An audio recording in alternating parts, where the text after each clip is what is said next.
بہت سارے طریقے کام کرتے ہیں لیکن وہ چونکہ شائستہ نہیں ہوتے تو ہم انہیں بدلنا چاہتے ہیں.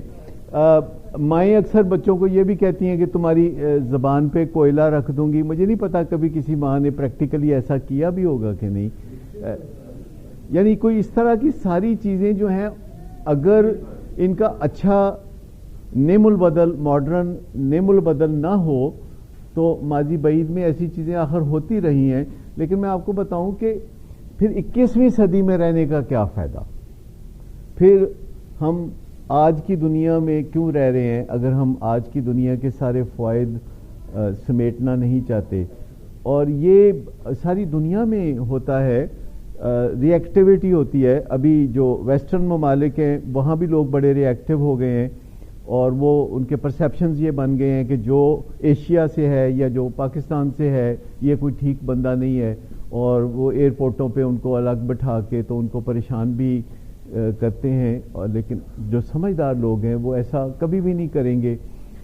اور اس کے لیے یہ سابقے یا لاحقے لگانے کی ضرورت نہیں کہ چھوٹا بچہ ہے اس کو نہیں مارنا چاہیے, جوان اولاد ہے اس کو نہیں مارنا چاہیے, یہ بیوی ہے تو اس کو نہیں مارنا چاہیے, یا بھائی ہے تو اس کو نہیں مارنا نہیں چاہیے. کیونکہ یہ اس وقت تک کارآمد تھا جب تک کہ آپ بات نہیں کر سکتے تھے, یعنی 25-30 ہزار سال پہلے. اس وقت سوائے اس کے کوئی چارہ نہیں تھا کہ مار پٹائی کر کے فوری انصاف مہیا کر دیا جائے.